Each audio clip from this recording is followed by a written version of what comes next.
Untuk adik-adik yang mau menjadi masa IKOPI, selain kuliah silakan aktiflah di organisasi, karena IKOPI fasilitas dan unit kegiatan mahasiswa yang banyak. Terima kasih. IKOPI, the right business school for Indonesia.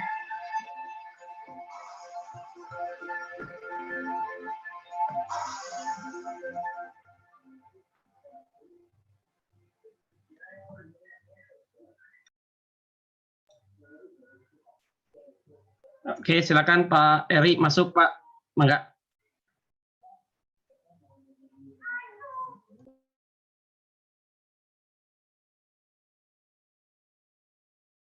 Oke, jangan di-mute nih.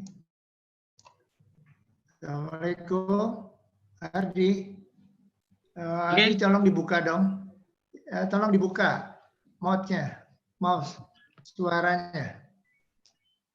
Oke.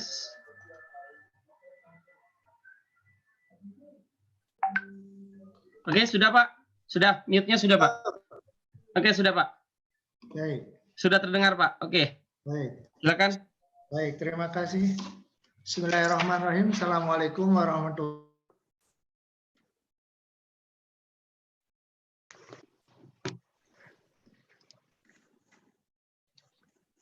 wabarakatuh.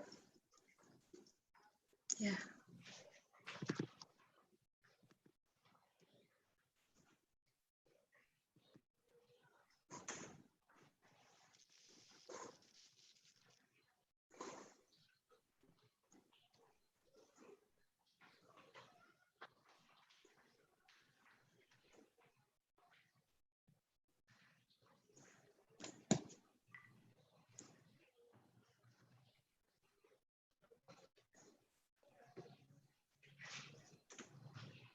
Ya, nggak kedengeran nih.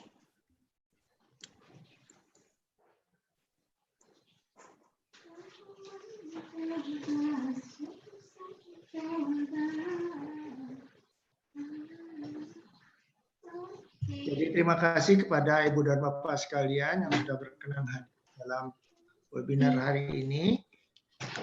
Kemudian juga para narasumber, para pembicara, Pak Dr. Wawan, Pak Dr. Wan, Ibu Dr. Rani, yang alhamdulillah telah berkenan hadir dan sudah hadir di tengah-tengah kita semua. Dan terima kasih kepada Pak Dr. Insinyur Haji Burhanuddin Abdullah, Pak Rektor, serta pimpinan, para wakil rektor yang berkenan hadir pada webinar kali ini.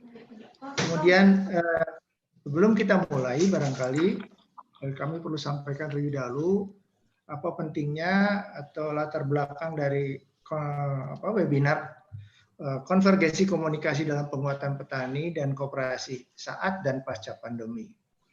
Jadi kita sudah paham bahwa sudah hampir 2 bulan ini di Indonesia kita, apalagi di negara-negara lain sudah 3 bulan, bahwa pandemi COVID-19 ini sudah memberikan pengaruh terhadap sektor-sektor pembangunan, baik itu yang positif dan negatifnya. Nah, dinamika dan pengaruh dari COVID-19 ini banyak dibicarakan dalam konteks ekonomi makro, keuangan, kebijakan fiskal. Tapi bagaimana dengan petani, nelayan, peternak, atau keberpihakan pembahasan terhadap pelaku pertanian khususnya. Dan bagaimana pula kelembagaan petani, termasuk nasib mereka, termasuk juga bagaimana perkembangan koperasi. Konvergensi pada satu sisi memberi manfaat bagi perkembangan bisnis pertanian dalam meraih kesempatan rantai pasok dan nilai tambah rantai nilai komoditas maupun produk pertanian. Di sini kelembagaan pertanian, petani, koperasi, dan ekonomi desa menjadi penting untuk dapat kiprah lebih aksesif meraih benefit dari kesempatan yang ada saat maupun pasca COVID nanti. Jadi pertanyaannya adalah bagaimana upaya yang dapat dilakukan, bagaimana perilaku yang akan dan harus terbentuk dalam konvergensi komunikasi ini, kemudian juga apa dan bagaimana peran pemerintah, peran akademisi, apakah mungkin akan muncul atmosfer baru dalam komunikasi penyuluhan pertanian dan perkoperasian yang mencerahkan dan menguatkan petani maupun koperasi. Yang terakhir, bagaimana sebenarnya tantangan peluang untuk teguh menempatkan prinsip etika komunikasi yang humanistik dalam konvergensi komunikasi. Baik, saya kira itu kira-kira tujuan dari webinar ini. Kemudian ini saya kira rekan-rekan ada dari akademisi, ada dari LPPM, dari rekan-rekan dosen, dari mulai Jawa Barat, kemudian ada dari Kalimantan, dari Yogyakarta. Alhamdulillah, terima kasih atas atensinya. Sebelum kita mulai, saya perkenalkan dulu pembicara yang pertama adalah Pak Dr. Wawan Lulus Setiawan. Beliau adalah dosen IKOPIN dengan segudang pengalamannya dari sejak asisten dosen dulu, asisten muda di IPB tahun 84 sampai 87. Sempat juga jadi dosen kepala pusat inkubator bisnis, kemudian wakil direktur pasca di IKOPIN, kemudian juga ketua jurusan maupun pembantu dekan. Ini pengalaman organisasinya cukup juga banyak, jadi ini saya kira dari kurikulum vitae atau pengalaman beliau, ya, jadi beberapa pengalaman praktisi juga dilakukan, ya, termasuk juga ikut di dalam Perhappy, HKTI maupun juga ISEI, ya. Beberapa tulisan yang beliau lakukan dipublikasikan di jurnal nasional atau internasional. Baik, pembicara yang kedua adalah Ibu Dr. Insinyur Rani Mutiara Haidirsah. Ya, saya singkatkan, jadi beliau adalah alumni S1 IPB, ya, dari Sosial Ekonomi Pertanian Penyuluhan, kemudian selesai S3 di Unpad, ya, jadi beliau doktornya dari Unpad, sekarang sebagai Kepala Bagian Kebijakan dan Program Biro Perencanaan di Sekjen Kementerian Pertanian. Segudang pekerjaannya, pengalaman mulai dari pengalaman sebagai penyuluh sekian puluh tahun, kemudian juga di dalam pengembangan kegiatan pengembangan pertanian dan SDM pertanian, saya kira cukup banyak, bisa kita lihat di sini, termasuk terakhir beberapa 3 tahun terakhir beliau berada di Biro Perencanaan di Kementerian Pertanian. Baik, yang ketiga adalah Bapak Dr. Iwan Setiawan SP MS. Nah, beliau paling muda nih, ya, dari ketiga pembicara yang lahir tahun 73, pendidikannya saya kira ini S1-nya di Unpad, tapi S2, S3-nya di IPB. Tulisannya cukup banyak, publikasinya, ya, menyangkut kepada dinamika pemberdayaan petani, agribisnis kreatif, maupun juga kolumnis di beberapa media massa, dan pengalaman organisasinya juga sangat-sangat perspektif gitu, ya. Termasuk hari ini masih sebagai Kaprodi Agribisnis dan juga baru saja melepas dari Ketua Asosiasi Agribisnis Indonesia tahun 2019. Nah, saya kira ini dengan pengalaman-pengalaman dari ketiga pembicara ini, mudah-mudahan kita mendapatkan pencerahan bagaimana sebenarnya konvergensi komunikasi bagi penguatan petani dan koperasi saat dan pasca pandemi. Baiklah, kita mulai saja dengan ucapan Bismillah, Bismillahirrahmanirrahim. Maka seminar ini kita buka, dan untuk yang pertama, saya kira aturan mainnya tadi kalau nanti di dalam tanya jawab nanti lewat chatting atau dari admin akan mengaturnya. Kemudian juga saya akan mengatur aliran diskusinya. Kemudian yang pertama pada saat ini juga saya sampaikan kepada pembicara, mudah-mudahan bisa sampai 15-20 menit bisa memaparkan sajiannya, dan silakan bahan tayangnya dikelola sendiri oleh para penyaji, oleh para pembicara. Baik, yang pertama saya persilakan barangkali Pak Dr. Wawan, ya, untuk menyajikan paparannya. Ya, baik, terima kasih Pak Dr. Eri. Suara saya bisa didengar, Pak? Ya, Bisa, Pak. bagus. Bisa kedengeran. Assalamualaikum warahmatullahi wabarakatuh. Waalaikumsalam warahmatullahi wabarakatuh. Damang Tehrani. Alhamdulillah, Damang. Pangestu. Pak Iwan, Damang Pak. Alhamdulillah. Sehat, Pak. Alhamdulillah. Ya baik, ini sebuah kesempatan yang sangat berharga bagi saya dan bagi kita semua untuk menyampaikan gagasan tentang komunikasi konvergensi. Izinkan saya untuk share screen ya. Ya,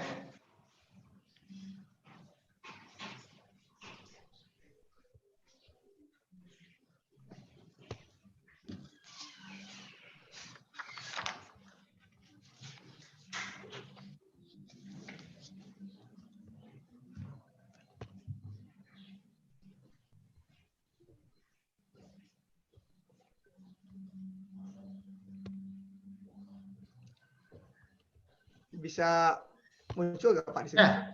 Kalau bisa di 100% kan. Ya. Ya. Ya, Pak Eri dan Bapak Ibu semua, sesuai dengan permintaan dari panitia, saya maksud menyajikan sebuah tulisan ini. Kalau saya akan menyajikan untuk mengeksplorasi dari teori dasar tentang komunikasi. Mungkin hal-hal nanti akan disampaikan oleh Ibu Rani dan maksudnya beli barang aja sekalian. Sebetulnya tulisan ini ada yang sedang saya lakukan kajian bersama Surat Indra, namun sekarang masih banyak. sepertinya ada suara masuk. Ya, maaf. Tulisan ini masih dalam pengkajian dengan Pak kawan saya Pak Nurhat Ida dari Kopin dan masih ongoing. Dan saya coba paparkan terkait dengan topik yang diminta oleh panitia. Yang saya berjudul definisi pemaknaan sebuah pengembangan teori pada proses komunikasi bertahap. Ya. Fenomena bias informasi adalah merupakan bagian dari realitas dan hal ini dapat ditemui dari berbagai lingkungan dan kalangan, bahkan termasuk di lingkungan akademik. Dari segi ilmu komunikasi, fenomena ini menarik untuk dikaji bagaimana proses pembiasan informasi ini terjadi, diharapkan dapat memperkaya ilmu komunikasi. Dan ini pun bisa diharapkan perkaya ilmu penyuluhan sebagai ilmu terapan. Kajian ini berangkat dari sebuah teori utama, yaitu teori two-step flow of communication yang dikembangkan oleh Melvin Defler. Ya. Yang intinya bahwa menurut beliau, bahwa pesan yang diterima oleh opini leader itu tidak hanya diteruskan begitu saja kepada masyarakat, melainkan mengalami proses interpretasi. Maka dalam proses komunikasi ini terdapat personal influences atau pengaruh pribadi. Nah, ini kata kuncinya. Jadi ada interpretasi dan di situ melibatkan aspek pengaruh pribadi. Itu basis kajiannya. Pengembangan teori ini dihami oleh dua fenomena yang saling berkaitan, yaitu pendekatan fenomena sosial. Saya dihami oleh sebuah proses periwayatan hadis Rasulullah SAW. Yang kedua adalah pendekatan fenomena alam, yaitu peristiwa permatan cahaya. Yang dua hal ini ternyata kalau dikonstruksi secara logika berkesinambungan. Nah, dalam proses komunikasi periwayatan hadis, menurut ilmu hadis yang saya tangkap, bahwa hadis itu diriwayatkan dari Rasul ke sahabat, ke tabi'in, ke tabi'in, sampai kepada para ulama. Ini merupakan proses komunikasi berjenjang, bertahap ya. Jadi dalam proses ini sangat mungkin terjadi konsistensi, tapi di sisi lain juga sangat mungkin terjadi pembiasan. Ini ibarat kalau dalam permainan di pramuka, proses ada simulasi proses komunikasi berantai dari dalam 10 orang, misalkan dari A sampai ke B, ke C, ke D, sampai terakhir ke 10. Kalau di A misalnya komunikasi disampaikan Bapak sedang sibuk di kantor, maka kalau ditanya di orang ke-10 mungkin yang disampaikan adalah Bapak sedang tidur di kantor. Ini adalah pembiasan. Dan itu juga bisa terjadi dalam proses periwayatan hadis. Maka berdasarkan proses ini, hadis kemudian dikategorikan ada 3, ada sahih, ada hasan, ada doib. Sahih itu adalah kuat, hasan itu sedang, doib itu adalah lemah. Itu yang saya tangkap dari ilmu hadis. Nah, kriteria hadis sahih dan doib itu didasarkan kepada tiga kriteria. Pertama, bersambung syaratnya. Yang kedua, periwayatnya adil dan dabit. Yang ketiga, tidak janggal dan tidak cacat. Yang saya garis bawahi adalah yang kedua, periwayatnya adil dan dabit. Artinya, kriteria hadis itu terkait dengan personal influence tadi yang di awal kita garis bawahi. Dari aspek periwayat, terkait di sini dikatakan terkait dengan adil dan dabit. Adil itu adalah Islam, teguh, hukum syara, melihara muruah. Sedangkan dabit adalah kriteria yang menyangkut kuat ingatan, kuat hafalan. Kalau kita bahasakan itu terkait dengan kompetensi dan memelihara hadis, atau kita katakan terkait dengan motivasi. Jadi secara umum kita katakan bahwa kriteria hadis itu terkait dengan kredibilitas dan integritas dari periwayatnya, itu dalam bahasa kita. Itu yang menentukan sebuah hadis itu sahih, hasan atau dhaif. Oleh karena itu sebuah hadis itu dhaif, kalau menurut logika ini belum tentu hadis itu asalnya itu artinya belum tentu tidak benar. Mungkin saja hadis itu benar, namun terkait dengan personality dari periwayatnya, maka mungkin yang personality periwayatnya itu agak diragukan, sehingga hadis itu bisa diragukan. Itu kira-kira yang saya tangkap dari ilmu hadis sedikit. Yang kedua adalah peristiwa perambatan cahaya. Dari pelajaran fisika yang kita dapat di SMA, bahwa cahaya itu merambat melalui media, dan itu ada 4 jenis peristiwa perambatan cahaya. Yang pertama adalah filtrasi, yang kedua deviasi, yang ketiga itu reduksi, dan keempat adalah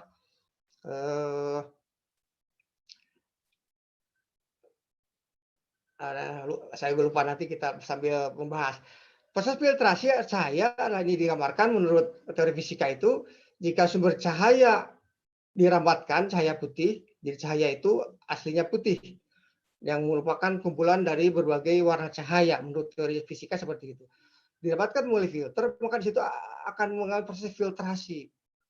Jadi kalau cahaya putih masuk ke filter berwarna merah, maka akan difilter menjadi warna merah yang ditangkap oleh objek. Kalau warna demikian pun warna lain. Nah, ini kalau dikaitkan dengan aspek komunikasi, dalam komunikasi pun bisa terjadi seperti itu. Jadi pesan komunikasi bisa difilter oleh komunikator tergantung pada perspektif dia. Kalau perspektifnya merah, maka akan keluar warna merah. Kalau hijau akan hijau. Kira-kira seperti itu. Yang kedua adalah dispersi cahaya. Jadi kalau sumber cahaya berasal dari sumber warna putih, akan memasuki sebuah prisma, maka cahaya itu akan dispersikan, akan diurai berdasarkan warna-warna aslinya, yang itu di sini digambarkan warna-warni merah, kuning, hijau, ungu, dan biru. Nah, itu warna asli dari cahaya. Nah, kemudian kaitan dengan ilmu komunikasi, kalau menurut saya logikanya adalah bahwa pesan itu kemudian bisa diurai oleh komunikator menjadi unsur-unsur yang lebih jelas. Nah, dalam proses komunikasi ini, komunikator adalah komunikator yang mempunyai kemampuan tertentu atau kapasitas tertentu yang bisa mengurai itu. Mungkin dalam kejadian sehari-hari, misalnya kalau presiden menyatakan suatu pernyataan, maka pembantu presiden dituntut untuk mampu menguraikan pesan itu lebih jelas kepada masyarakat. Atau misalnya jika pemerintah punya kebijakan, maka para penyuluh di lapangan harus mampu menguraikan, menjelaskan itu dengan baik kepada masyarakat, sehingga masyarakat bisa menangkap dengan jelas. Kira-kira itu yang dispersi. Dan yang ketiga adalah deviasi cahaya. Ini adalah ada proses divergen dan konvergen. Ini terkait dengan topik yang dibahas, yang disampaikan oleh panitia tentang konvergensi komunikasi. Maka saya ingin menjelaskan yang maksud konvergen dalam perspektif saya adalah jika cahaya itu merambat melalui lensa cembung dalam fisika. Jadi cahaya itu akan dikonvergensikan, dikerucutkan kepada sebuah titik dengan kekuatan yang intensitas yang luar biasa. Bahkan cahaya itu bisa membakar kertas, saking kuatnya intensitas di situ. Nah, konvergensi cahaya ini kalau dalam komunikasi adalah bisa dianalogkan bahwa pesan itu jika ditangkap oleh seorang komunikator yang memiliki kemampuan konvergen, dia akan dikerucutkan sehingga pesan itu mampu membakar. Nah, bila dia bukan membakar orang, itu membakar semangatnya, membakar optimismenya, membakar wawasannya, sehingga akan bangkit. Ya mungkin ini terkait dengan topik yang disampaikan oleh Pak Edi tadi. Dalam suasana sekarang, suasana masyarakat mengalami wabah corona, di mana masyarakat mengalami kelesuan semangat, mengalami kekhawatiran karena serba susah, diperlukan penyuluh-penyuluh atau komunikator-komunikator yang mempunyai kapasitas atau kemampuan untuk mengkonvergensikan pesan itu, sehingga masyarakat memiliki optimisme, masyarakat memiliki semangat lagi untuk bangkit, masyarakat mempunyai wawasan untuk jalan keluar dari atau solusi dari kesulitan ini. Ini saya ingat cerita dulu waktu zaman Orde Baru. Ini sebagai sebuah contoh ilustrasi. Ini saya ingat seorang tokoh wanita tani Jawa Barat menangis di hadapan tokoh penyuluh Pertanian Nasional, yaitu Pak Salmon. Karena Pak Salmon pamitan akan pensiun. Nah, ini kejadiannya di kantornya Tehran ini di Lembang ini. Saya masih ingat. Jadi si ibu tani itu menangisi Pak Salmon karena Pak Salmon akan pensiun. Yang dia katakan adalah, terima kasih Bapak, Bapak telah mampu mengangkat para petani Indonesia sejajar dengan pemerintah. Nah, ini sebuah contoh, Pak Salmon itu sebuah figur yang mampu mengkonvergensikan pesan, sehingga mampu menyemangati para petani Indonesia saat itu. Nah, sekarang pun dibutuhkan figur-figur penyuluh atau tokoh-tokoh komunikator yang mampu mengkonvergensikan pesan yang membakar semangat itu. Sedangkan yang divergen adalah pada fisika itu pada lesa cembung.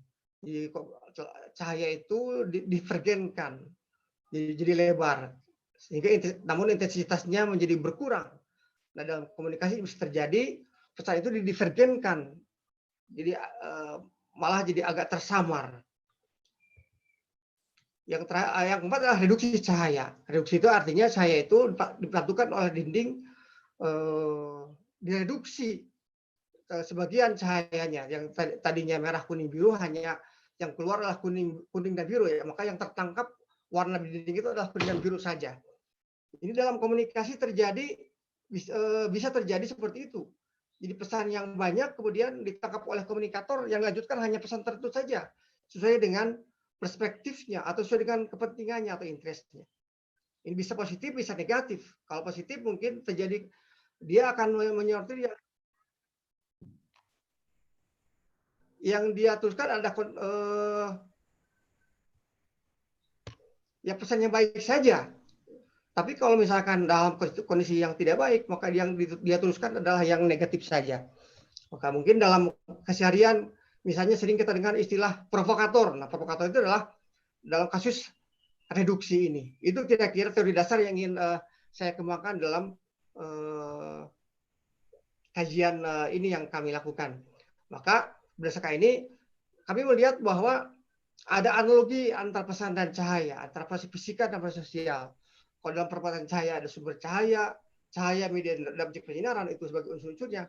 Maka dalam komunikasi ada sumber, message, channel, dan receiver.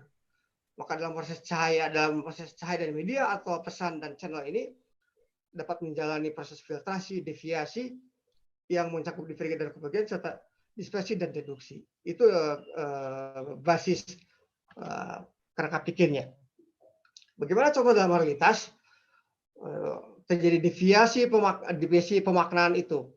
Misalnya dalam baru ini ada fatwa MUI nomor 14 tahun 2020 yang menimbulkan polemik di kalangan umat. Nah, polemik ini berawal dari beda pandangan di kalangan tokoh agama tentang fatwa MUI ini.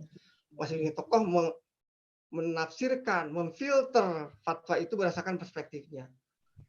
Atau misalkan masa lalu penyuluh keluarga berencana yang menimbulkan polemik pada saat keluarga berencana di awal-awal diintroduksi ke masyarakat, ada yang pro, ada yang kontra. Atau misalkan waktunya bisa dipercepat. Oh ya, kemudian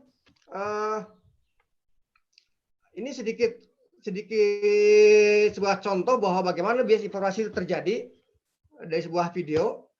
Mohon izin.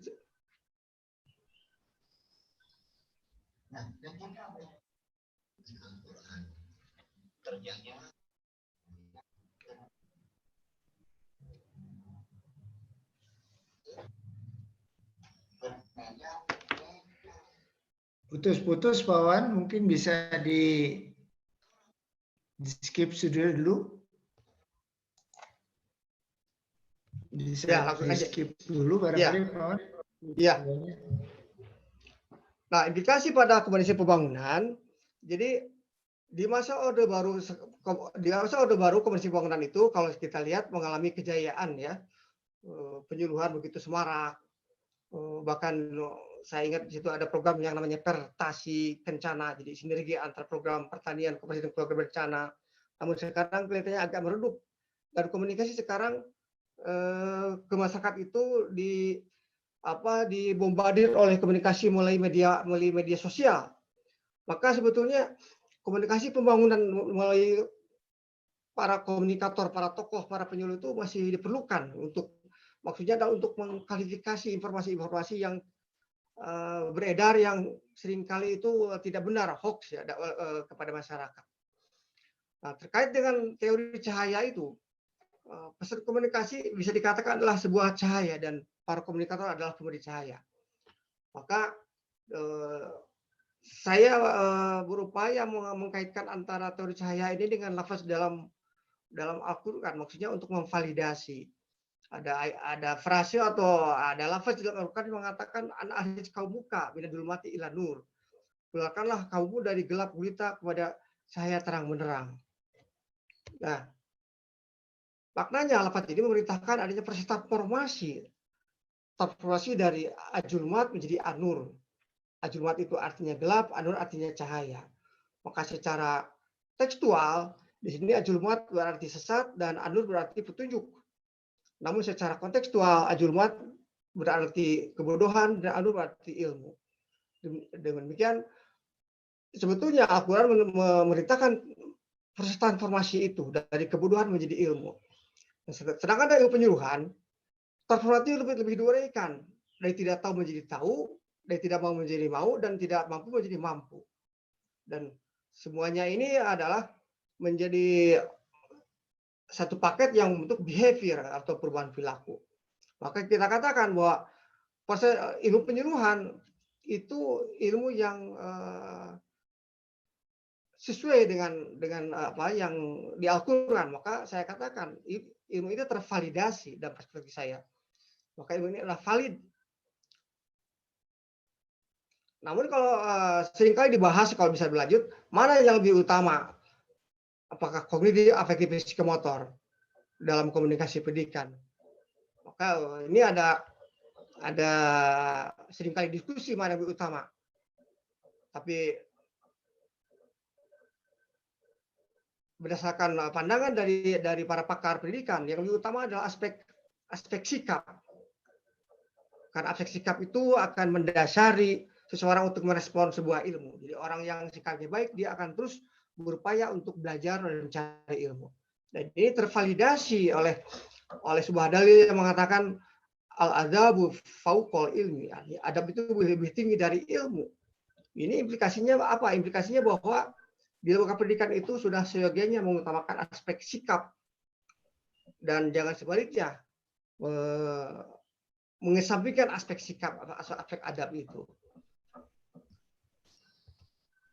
Kemudian, jadi dalam kata kuncinya adalah dalam komunikasi adalah anur atau cahaya. Pendidikan adalah cahaya dan pendidikan itu bertugas memberikan cahaya. Sehingga para peserta didik itu bisa menjadi petani, nelayan, kalau di penyuluhan, kalau di sekolah itu bisa mahasiswa, dia bisa melihat potensinya. Misalkan kalau para petani, dia bisa tahu usaha apa yang bisa dikembangkan. Bagaimana caranya, bagaimana mengembangkan pasar dan sebagainya. Kalau di mahasiswa, para mahasiswa bisa tahu, bisa melihat potensi dirinya.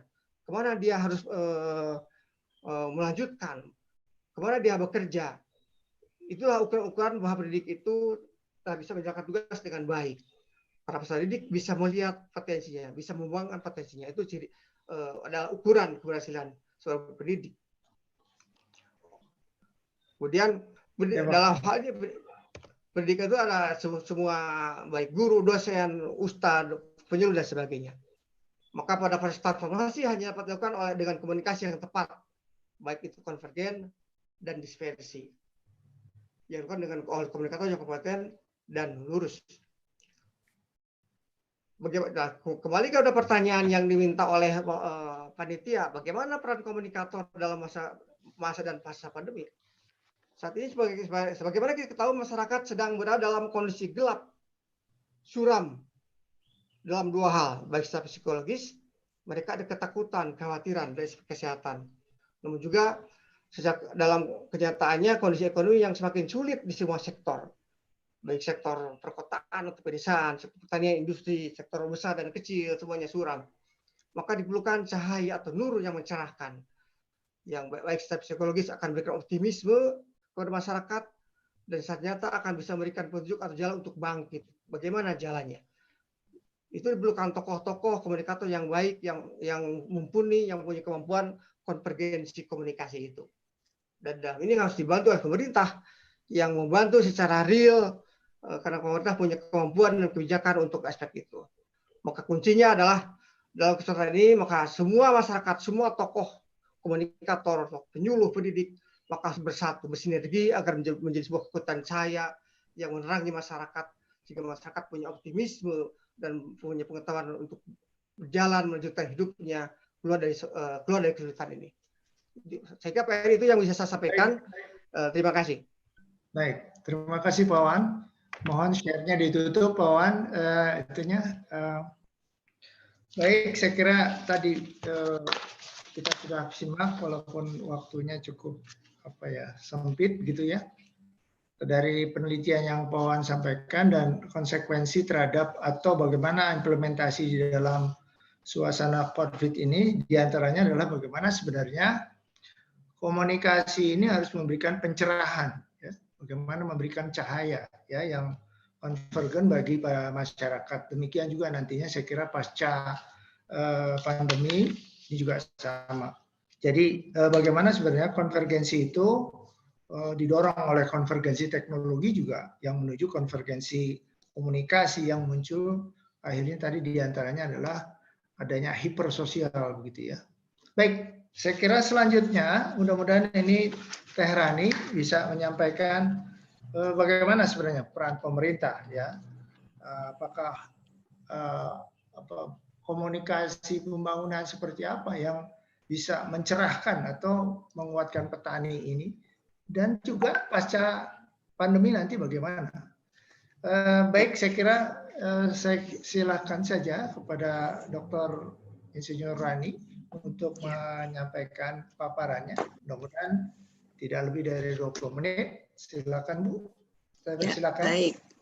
Baik, terima kasih Kang Eri, kemudian Kang Iwan, Kang Lulus, dan Bu. Ya teman-teman semua ini barangkali ini reuni juga bagi saya dan alhamdulillah Kang Eri ini kesempatan yang luar biasa saya diberi peluang untuk bisa berkomunikasi di dalam kegiatan ini, webinar ini, dan materinya juga sangat menarik dan mudah-mudahan kita bisa saling berbagi informasi dan juga saling memperkuat terutama yang berkaitan dengan pendekatan-pendekatan yang dilaksanakan selama ini kepada implementasi dari kegiatan-kegiatan pembangunan pertanian.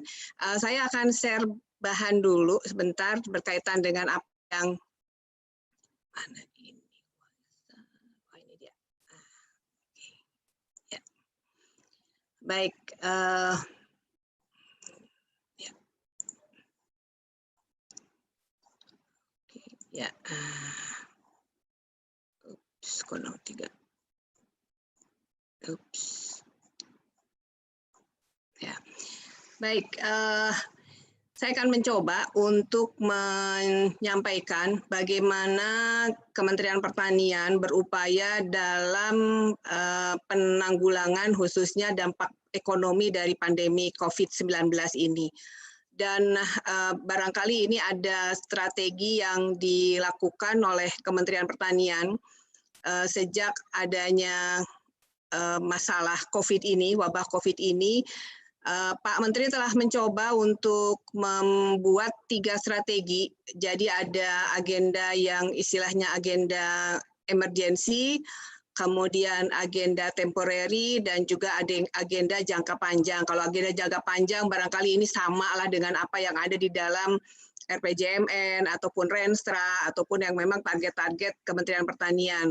Tetapi untuk yang agenda emergensi ini memang ada beberapa kegiatan yang dilakukan di Kementerian Pertanian, mulai dengan fasilitasi untuk pembelian ayam bagi peternak dari peternak rakyat.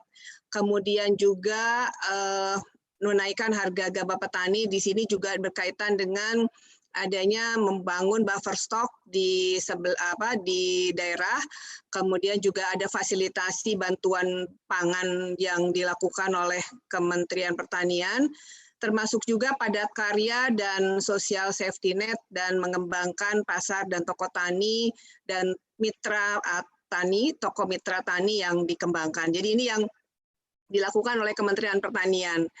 Berikutnya adalah kita mencoba untuk melakukan refocusing. Refocusing dari anggaran yang sudah dipotong. Barangkali semuanya sudah tahu bahwa ada Perpres dari nomor 54 tahun 2020, semua KL ini dihemat, dan kebetulan Kementerian Pertanian dihemat 7 triliun dari 21 triliun jadi sisa 14 triliun. Nah, hampir 3T ini adalah untuk dukungan Kementan dalam pencegahan dan penanggulangan dampak ekonomi COVID-19.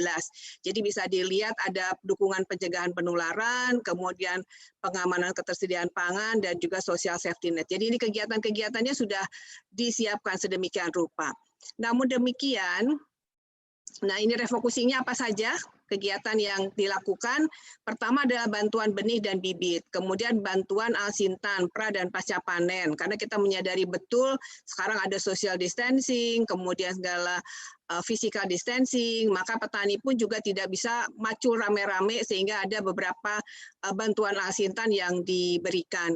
Kemudian juga dalam rangka mengembangkan kapasitas mereka dalam memproduksi pupuk organik, ada juga pengembangan UPO, jadi unit pengolahan pupuk organik.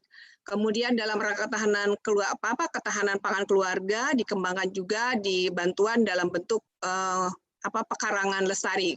Jadi kawasan rumah pangan lestari, kemudian padat karya, dan juga ada bantuan pangan. Ini yang ada refocusing yang kami lakukan.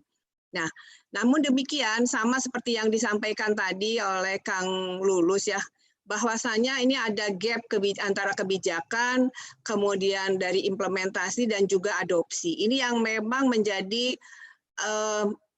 masalah ataupun kendala kami, dan ini juga berulang. Jangankan dalam rangka COVID gitu kan, Bapak-bapak barangkali juga mengetahui tidak ada COVID-19 pun terjadi gap kebijakan dan implementasi gitu kan, sampai dengan ke adopsi.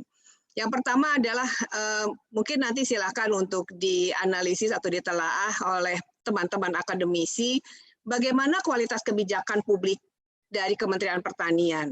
Apakah yang tadi disampaikan refocusingnya telah disampaikan ini pun juga sudah memenuhi dari kualitas yang prima ataupun kualitas yang baiklah dari kebijakan publik tersebut. Kemudian tadi juga Pak Kang Lulus juga menyampaikan yaitu kapasitas dan kapabilitas petugas teknis. Kita punya 40.000 penyuluh, di mana sekitar 12.000-nya ini adalah THL, tenaga-tenaga kontrak. Tentu saja pada kondisi-kondisi normal kita juga bermasalah, apalagi juga barangkali dalam kondisi-kondisi abnormal seperti ini. Jadi ini yang memang kita sendiri juga mencoba untuk mencarikan metode-metode yang dikembangkan, dan mudah-mudahan nanti sambil jalan saya juga akan sampaikan beberapa hal yang kita kembangkan berkaitan dengan penanganan COVID ini. Kemudian juga pola komunikasi. Tentu saja kalau kita bicara mengenai pola komunikasi, kalau dari teman-teman akademisi kan selalu menganggap bahwa pemerintah ini selalu berbicara top down. Tetapi dalam posisi tertentu, kami juga sudah menyiapkan instrumentasi bagaimana pola perencanaan dari bawah pun itu dibuat. Tetapi khusus untuk menangani masalah COVID ini, memang masih bernuansa ya top down, dan nanti teman-teman penyuluh dan tenaga teknis di lapangan inilah yang nantinya harusnya menerjemahkan dan juga melaksanakan kegiatan ini dengan lebih baik. Berikutnya adalah ketersediaan sarana dan fasilitasi pendukung. Tadi sudah ada refokusi, mudah-mudahan juga bisa memadai meskipun saya yakin itu belum cukup banyak, dan juga ini sikap petani karena sekarang ini pun juga tidak semuanya juga petani memiliki sikap ataupun perilaku yang ya sekarang kan sudah era keterbukaan, jadi mereka juga bisa memilih, bisa juga memilah apa-apa saja kebijakan yang cocok, yang tepat untuk mereka sendiri. Nah, ini saya ambil contoh Bapak Ibu sekalian, Bapak sekalian, teman-teman semua, ini dampak dari pandemi COVID-19 yang dibuat oleh teman kami di Biro Perencanaan, bagaimana terdampak penyebaran COVID ini terhadap produksi pertanian. Kalau kita lihat tentu saja bahwa ini kalau kita ambil ada skenarionya. Jadi apabila skenario yang pertama adalah skenario apabila produktivitas dari tenaga kerja ini juga turun atau shock dari skenario untuk tenaga kerja. Kemudian apabila total faktor produktivitasnya juga terkena shock, itu pun juga ada bisa dilihat hasilnya.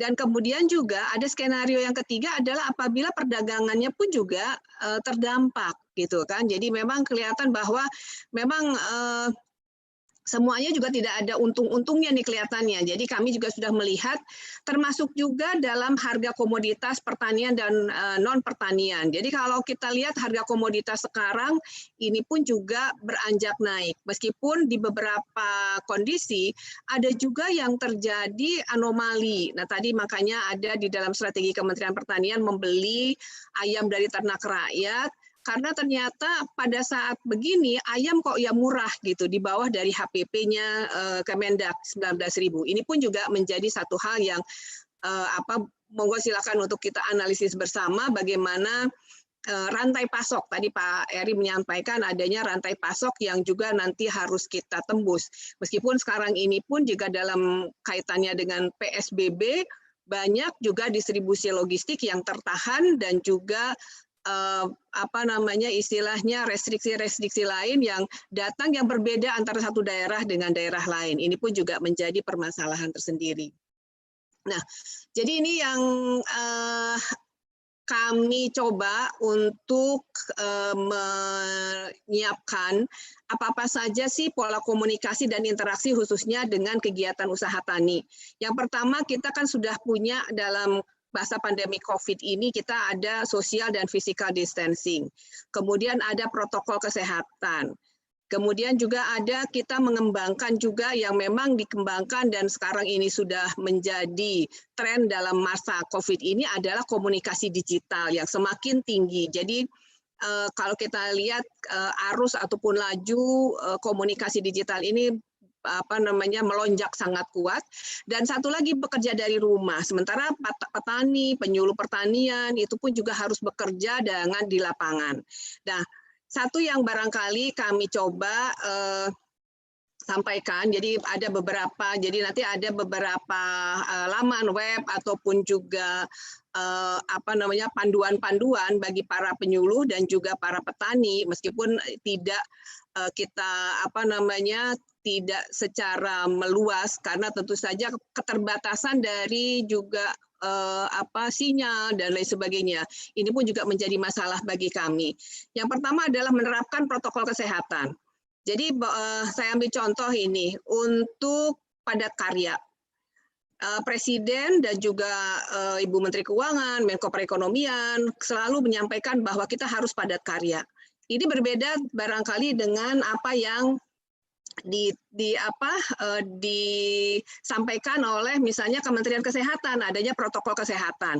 Maka ini kami menggunakan modifikasi. Jadi modifikasi padat karya itu tidak rame-rame, maksimal 5 orang. Nah, seperti itu. Jadi ini ada beberapa adaptasi adjustment yang dibuat oleh teman-teman yang melaksanakan misalnya padat karya. Kalau bikin irigasi tidak usah rame-rame, macul rame-rame atau memperbaiki rame-rame, tetapi mereka secara bergiliran. Ini yang menerapkan protokol kesehatan, Pak. Jadi ini yang kita coba bagaimana kita melakukan adjustment untuk kegiatan-kegiatan yang sifatnya dalam tanda petik menimbulkan kerumunan. Kemudian digitalisasi komunikasi, kami punya cyber extension, kita juga punya sekarang ini media sosial, WhatsApp group, kemudian juga termasuk ini digitalisasi komunikasi juga di dalam e-learning. Kemarin pada waktu raker dengan DPR itu teman-teman pelatihan BPPSDMP ini dibabat habis karena anggota dewan yang terhormat sekarang kan sudah tidak ada lagi konsumsi untuk latihan, tidak ada transport, semuanya dialihkan ke e-learning. Jadi digitalisasi komunikasi termasuk juga memperbanyak konten yang ada di dalam entah itu cyber extension ataupun WhatsApp group yang ada di masing-masing kelompok penyuluh, kelompok petani ini sekarang sudah mulai familiar dengan WhatsApp group. Kemudian yang ketiga adalah smart farming. Meskipun ini belum banyak, tetapi sekarang kelihatan sudah menjadi kebutuhan. Jadi kalau kita lihat dari pertanyaan-pertanyaan ataupun masukan dari teman-teman petani ataupun petani-petani muda, mereka banyak mulai bertanya mengenai smart farming. Bahkan kami sendiri pun juga bersama dengan Badan Litbang mencoba untuk mengkompilasi smart farming apa saja yang dibutuhkan oleh petani dalam kaitannya dengan masa pandemi COVID-19. Jadi ini ada juga blessing disguise barangkali mengenai terjadinya pandemi COVID-19 ini adalah traffic dari teman-teman petani dan penyuluh juga semakin tinggi, bermain media sosial, kemudian juga kebutuhan untuk smart farming yang semakin tinggi. Ini juga menjadi tugas kita bersama untuk menyiapkan teknologi-teknologi yang memang betul-betul bisa dilakukan secara mandiri seperti itu. Nah, berkaitan dengan konvergensi komunikasi dan masa setelah pandemi, jadi kita mencoba untuk mengembangkan bentuk dan media komunikasi yang digunakan. Jadi kita kembali lagi bahwa penyuluhan tidak harus tatap muka, tetapi bisa dibuatkan dengan menggunakan basis digital. Kemudian media ini pun juga sekarang dengan Zoom, dengan misalnya Skype bisa juga dikembangkan. Bahkan banyak petani juga sudah mulai menjual keterampilannya dengan teman-teman petani lainnya dengan aplikasi Zoom ini. Jadi mari membuat misalnya pupuk organik, mereka buat berdasarkan komunitasnya begitu. Kemudian juga secara multi arah dan ini network menjadi kebutuhan. Jadi jejaring-jejaring ini dan akhirnya kita akan membangun pemahaman kolektif yang berkesinambungan. Tentu saja ini ujung-ujungnya adalah pemberdayaan dan penguatan komunitas. Jadi hal-hal yang sifatnya massal, yang sifatnya rombong-rombongan, sekarang ini kelihatan mulai mengerucut. Jadi komunitas-komunitas ini yang harus dijaga, yang harus dikembangkan, inilah yang menjadi sasaran kami pun juga untuk mulai melirik komunitas-komunitas ini, bukan lagi kelompok, biasanya tidak lagi, kalau dulu kan kita kadang-kadang penyuluh merasa bangga, kalau anggotanya bisa 100 misalnya begitu. Tapi sekarang kelihatannya dengan komunitas ini terdiferensiasi berdasarkan minat. Nah inilah yang mungkin yang konvergensi komunikasinya adalah membangun jejaring berdasarkan minat ataupun tujuan yang sama. Dan kelihatannya sekarang boleh dikatakan petani-petani juga sudah mengarah ke situ. Jadi bagaimana penguatan komunitas ini pun juga menjadi salah satu yang coba untuk kami masukkan sebagai salah satu strategi dalam berkomunikasi di masa pandemi. Kemudian yang terakhir barangkali sebetulnya ini sebetulnya saya yang mencoba untuk melihat sebetulnya apa sih yang menjadi dasar dalam sekarang ini kita ingin mengembangkan komunitas ataupun 3 pilar kalau saya katakan bagaimana kita mengembangkan bagi komunitas petani. Saya lihat komunitas petani ini adalah harus berjalan, diorganisasikan, dikembangkan, diberdayakan komunitas petani yang ada, baik itu yang non formal, yang dalam kaitan ataupun komunitas-komunitas yang punya minat. di bidang pertanian, karena banyak juga mereka ingin mengerjakan kegiatan usaha tani, tetapi bukan lagi kelompok tani, tetapi ada komunitas yang secara spesifik. Kemudian karena kita dalam rangka COVID-19 ini membutuhkan ketahanan pangan, ini ada juga komunitas-komunitas, kalau saya bilang komunitas lumbung, di mana bagaimana kita mengembangkan, mungkin istilahnya tidak lumbung karena banyak istilah, tetapi sekarang ketahanan pangan di wilayah itu pun menjadi salah satu indikator bagaimana teman-teman di daerah ini, di desa-desa ini juga bisa mendapatkan pangan yang murah dan tersedia. Sehingga ini juga harus dibangun. Karena kita tidak lagi nantinya akan bicara bahwa membeli. Karena sekarang kalau misalnya sekarang ini restriksi, ya tentu saja akan sulit untuk membeli. Kemudian ujung-ujungnya bagaimana mensejahterakan petani di bidang ekonomi, kesehatan, teknologi lingkungan pendidikan, dan tentu saja bagaimana scaling up-nya di dalam pengembangan dari koperasi ataupun korporasi petani.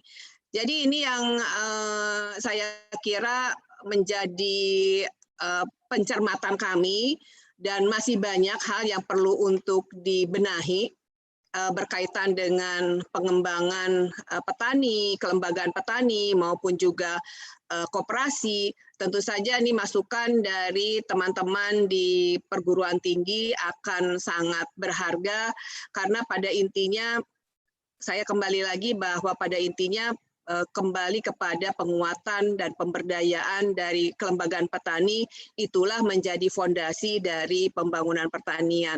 Saya kira itu yang dapat kami sampaikan, mudah-mudahan ini dapat memberikan sedikit masukan, sedikit gambaran, dan juga kami mengharapkan juga masukan dari teman-teman di perguruan tinggi, sehingga kami juga akan mempunyai kualitas dari kebijakan pembangunan pertanian yang lebih baik lagi. Saya kira itu, terima kasih. Wassalamualaikum warahmatullahi wabarakatuh. Waalaikumsalam warahmatullahi wabarakatuh. Terima kasih Teh Rani sudah menyampaikan bagaimana sebenarnya peran pemerintah pada masa maupun nanti pasca pandemi dengan berbagai upaya dan skema untuk bisa paling tidak adalah mengangkat derajat petani ini tidak hanya sebagai suatu ban serep, tapi justru menjadi tokoh utama, ya. Nah ini mungkin nanti Kang Iwan akan menjelaskan lebih lanjut. Memang bahwa konvergensi komunikasi itu berawal dari teknologi komunikasi, kemudian muncul konvergensi media komunikasi, dan juga berujung kepada bagaimana sebenarnya ini dalam kondisi sekarang ini lebih lagi bagaimana konvergensi itu, baik itu berkaitan dengan medianya, baik dengan komunikatornya, baik juga dengan pesan-pesannya. Jadi ini sesuatu yang memang harus dijawab. Tidak hanya bagaimana kita bicara mengenai program pembangunan yang untuk recovery ekonomi, tapi justru pelaku-pelakunya, yaitu petaninya, peternaknya, nelayan. Baik, saya kira saya undang Pak Iwan untuk menyajikan paparannya. Mudah-mudahan waktunya bisa diatur 15 sampai 20 menit. Silakan Pak Iwan. Baik, terima kasih Pak Eri. Bismillahirrahmanirrahim. Assalamualaikum warahmatullahi wabarakatuh. Bisa didengar? Bisa. Oke, ya. Bagus. Terima kasih. Assalamualaikum Pak Rektor, Pak Wawan, Bu Rani. Terima kasih Pak Eri atas undangannya. Saya akan langsung saja melanjutkan tadi materi yang tadi. Mohon izin share sebentar.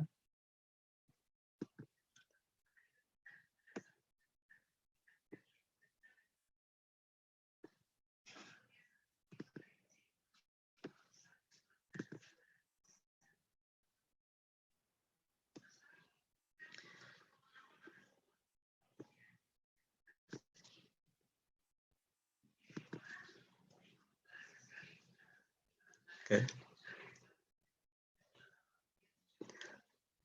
Seperti yang disampaikan oleh Pak Eri, saya akan menyoroti dari sisi komunikasi konvergennya yang berkaitan dengan risiko, implikasi, solusi untuk jangka pendek menengah, dan mitigasi untuk jangka panjang, dan kelembagaan pertanian terutama.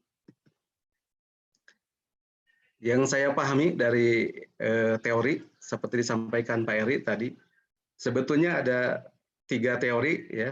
Pertama yang munculkan itu adalah Roger dan Kincaid dalam teori komunikasi konvergen, lebih mengarah kepada makna yang dibangun oleh proses pemahaman bersama. Kemudian berkembang ke Jürgen Habermas dengan ruang publiknya, dia mengatakan akan terjadinya konvergensi termasuk ke teknologi.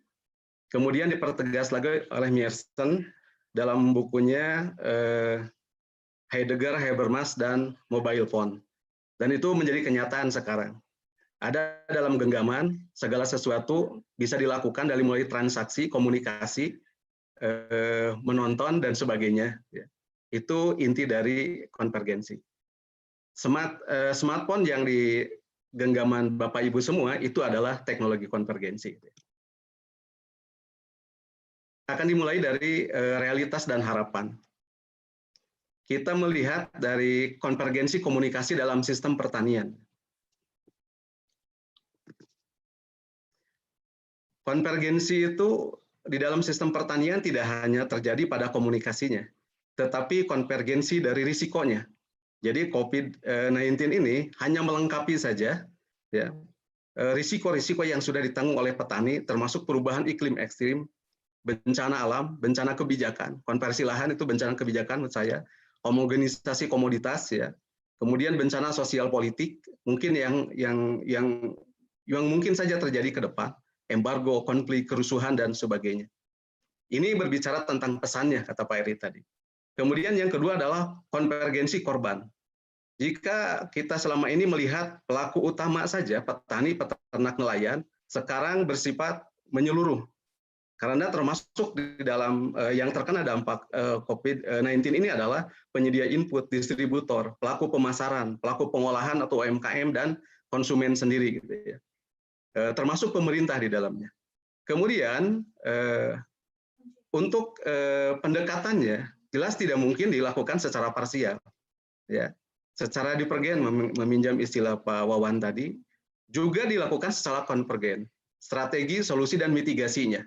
Kita bisa dari sisi mediasinya, dari sisi fasilitasinya, adaptasi, advokasi, perlindungan, ya, kemudian coping mechanism, kemudian perlindungan sosial, dan antisipasi atau mitigasinya.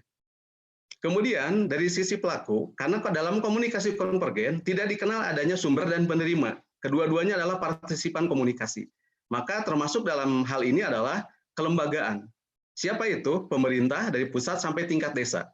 Pelaku bisnis, swasta sampai BUMN, akademisi dan peneliti, kemudian media dan komunitasnya sendiri. Termasuk di dalamnya adalah koperasi. Inti konvergensi yang merujuk kepada institusi tadi adalah konvergensi komunikasi yang dalam konteks sekarang bisa merapat ke dalam koordinasi dan dalam bahasa disruptif itu masuk dalam kolaborasi semua pelaku, pesan, metode, dan media untuk berbagi peran dan aksi bersama terkait dengan penanggulangan risiko-risiko yang dikemukakan di awal. Permasalahannya, konvergensi implikasi risiko pun ya terhadap kelembagaan petani itu meningkat. Kita lihat dari mulai krisis lingkungan, berbicara tentang lingkungan komunikasi. Petani sudah rentan, lahannya jenuh, hutannya rusak, sumber airnya susut, keragaman hayatinya tererosi, sungainya dangkal, banjir, dan sebagainya. Dari sisi ironi komunitas, ada sesuatu yang anomali. Ya. Ketika masuk ke dalam ekonomi kreatif, itu seharusnya ya dalam ekonomi kreatif dan ekonomi disruptif, itu yang menjadi pelaku utama itu adalah komunitas, yang dalam konteks di Inggris Raya itu adalah koperasi gitu ya. Tetapi di Indonesia tidak terjadi. Malah terbentuk komunitas-komunitas baru yang bias perkotaan dan bahkan terkonsentrasi tergiring oleh kota kreatif gitu ya. Harapannya sih Pak Ridwan Kamil itu mengembangkan provinsi kreatif, tapi pada kenyataannya ternyata tidak juga gitu. Kemudian kita lihat dari sisi pelaku utama petani. Sebagian besar petani dan pengelola komunitas termasuk koperasi itu pengelolanya berusia tua. Ya, ini menjadi persoalan. Bagaimana bisa mengimplementasikan teknologi konvergensi atau misalnya teknologi cerdas gitu ya, kalau kondisi real di dalam komunitas petani dan koperasinya sendiri berada pada usia tua. Kemudian pada kenyataannya ini data BPS, sebagian besar masyarakat pedesaan itu 53% tahun 2018 tidak akses terhadap internet. Ini artinya apa? Di pedesaan terjadi kelangkaan netizen, kelangkaan teknotalent, orang-orang muda yang menguasai teknologi gitu ya. Apalagi sampai kepada aplikasi. Tidak dipungkiri ada perkembangannya tetapi sangat minim. Kemudian degradasi sosial. Ini berbicara tentang budaya tadi terkait dengan sikap mungkin yang dikemukakan oleh Pak Wawan. Kepedulian, perlindungan, kelembagaan, kearifan dan budaya lokal terkait adaptasi, proteksi dan mitigasi itu terdegradasi ya. Kemudian masuk lagi masih di budaya. Ini terjadi homogenisasi. Agrokompleks lokal dan budayanya memudar oleh homogenisasi pada secuil komoditi. Contoh tadi, sekarang misalnya kita akan dihadapkan kepada kondisi yang mungkin saja risiko ini berlipat. Kita tergantung kepada beras, berapa cadangan beras ya. Nah, ini menjadi persoalan. Membeli lebih tinggi dari memproduksi. Ini kenyataan di pedesaan. Jadi masyarakat pedesaan kemandiriannya sudah berkurang karena terbangun oleh ketergantungan terhadap apa yang disediakan di toko-toko atau di warung-warung. Kemudian gap teknologi atau media. Tidak dipungkiri bahwa di pedesaan adopsi media elektronik, televisi dan perangkatnya itu tinggi, termasuk handphone. Tetapi kalau berbicara smartphone itu mereka masih rendah. Ini juga yang menjadi kendala untuk implementasi teknologi cerdas misalnya. Karena dia tidak akses terhadap internet. Media lokal itu sudah memudar duluan. Yang baru yang dibentuk itu stagnan juga. Sementara yang bersifat virtual itu belum tumbuh gitu ya. Tadi disebut ada komunitas. Komunitas ini ada dua, ada yang fisikal, ada yang virtual. Nah, berbicara tentang dampak COVID yang melengkapi risiko-risiko yang sudah diterima oleh petani adalah pelaku agrokompleks itu bingung. Kata Bu Rani tadi disebutkan ya, kata Pak Wawan, informasi yang beredar liar, distribusi terhenti, jaringan offline anjlok, jaringan online tidak terjangkau. Karena yang bergerak di online itu mereka yang ada di perkotaan, termasuk startup. Ini kekeliruan juga. Kenapa startup agribisnis itu di kita tumbuhnya di perkotaan? Artinya apa? Hanya menambah rantai pemasaran, tidak efisien, harusnya ada di pedesaan. Oke, ada kendala dari sisi logistik, tetapi ke depan harus dikembangkan ke arah sana. Informasi dari penyuluh dan media itu tidak terakses. Ya, kemudian layanan yang dilakukan oleh birokrasi karena memang sekarang serba keterbatasan. Akhirnya hanya terpusat pada segelintir orang saja. Dan ini menjadi kendala pada saat ini. Tadi yang disebut dengan kebingungan. State of the art ya, konvergensi strategi komunikasi, solusi mitigasi atas risiko pertanian. Saya membandingkan, pertama adalah dari sisi kualitatif lah. Kebetulan tidak melakukan pengkajian, hanya portofolio aja dari kajian teoritis saya tempatkan sebagai tesis. Konvergensi strategi komunikasi, penyelesaian risiko pada umumnya bias pada aksi kuratif dan solusi reaktif di ruang perkotaan. Kebijakan nasional masih bias populis, jaring pengaman sosial dan sebagainya. Tadi sudah disinggung oleh Bu Rani, memang dari tahun ke tahun ketika terjadi gejolak itu adalah solusi, sama seperti tahun 98. Kemudian konsumtif, ini lebih diarahkan kepada stabilisasi. Strategi mitigasi belum ada yang spesifik bagi petani, meskipun tadi ada beberapa misalnya padat karya untuk irigasi dan sebagainya. Tetapi untuk jangka panjangnya belum ada. COVID-19 ini dan pemudik ini merupakan konvergensi baru bagi masalah petani. Karena mereka akan menjadi beban. Oke, sekarang misalnya petani tidak melepas ya. Nah, kita bandingkan dengan beberapa strategi yang diterapkan oleh komunitas, kemudian negara, di negara lain. Yang pertama saya ambil dari kasus di Kamerun. Adaptasi dia self-reliant atau kemandirian dari sebuah komunitas. Dia kemandirian masyarakat lokal dalam menghadapi krisis di Kamerun tahun 98, terutama dalam urusan pangan. Kemudian diteliti, digeneralisasi di tingkat nasional, gagal gitu ya. Ini berarti kekuatannya kekuatan lokal. Kemudian yang kedua, mitigasi, ini local genus. Ini dilakukan penelitian, beberapa referensi, itu misalnya yang menarik itu adalah bagaimana kesiapan pangan masyarakat lokal di sekitar Gunung Merapi dalam mengantisipasi letusan gunung api. Mereka menanam komoditas-komoditas pangan yang ketika terkena lahar panas pun, karena ada di kedalaman setengah meter, tanaman itu tidak rusak, bisa digali, beda dengan sayuran. Nah, ini merupakan strategi. Kemudian yang kedua dari sisi komunikasi. Mereka ada radio komunitas, kemudian masih menggunakan komunikasi yang tradisional, kentongan dan sebagainya gitu ya. Ini lokal genus di Indonesia nih. Selanjutnya adalah coping yang bersifat coping. Tadi mitigasi ya, ini coping. Local institution, salah satunya adalah lumbung. Ini pendekatan komunitas dan desa karena di kita dikembangkan dari dua. Jaring pengaman atau perlindungan sosial masyarakat desa, ini masih ada di kita di masyarakat lokal misalnya. Dan yang kedua adalah lumbung desa yang sengaja dibangun. Beberapa contohnya berjalan misalnya di Kabupaten Ciamis. Kemudian proteksi, ini jaringan pengaman sosial. Jaringan ini diterapkan oleh negara melalui jalur formal. Strategi umum yang diterapkan negara dalam menghadapi kerawanan sosial, di Cina, negara itu membeli ketika krisis. Mereka berani sekali karena memang itulah pemihakan kepada petani. Bagaimana caranya? Mereka kan kalau kondisinya normal, panen raya mereka jual ke Indonesia misalnya dengan harga dumping lah. Tetapi dalam kondisi seperti ini mereka beli untuk apa?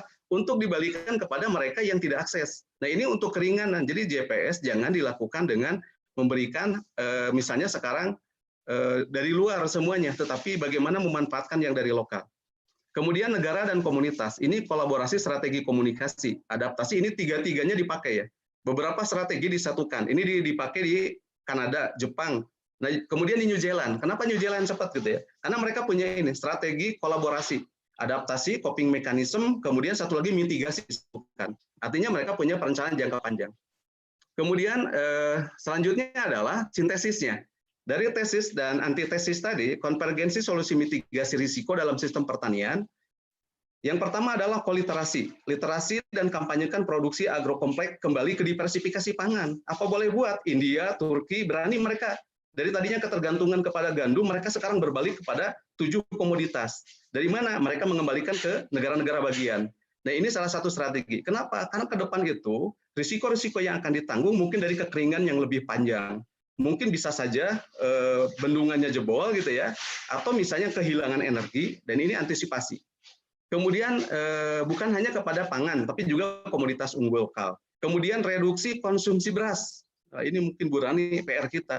Indonesia di perkotaan saja 120, di pedesaan 139, 142 gitu ya, kilogram per kapita per tahun. Sementara Vietnam saja 70. Thailand 70, Singapura 60, Jepang 60. Kita mungkin yang paling tinggi. Kalau setengahnya dipangkas, artinya beralih sebagian ke komoditas diversifikasi, maka ini menjadi stok bagi kita.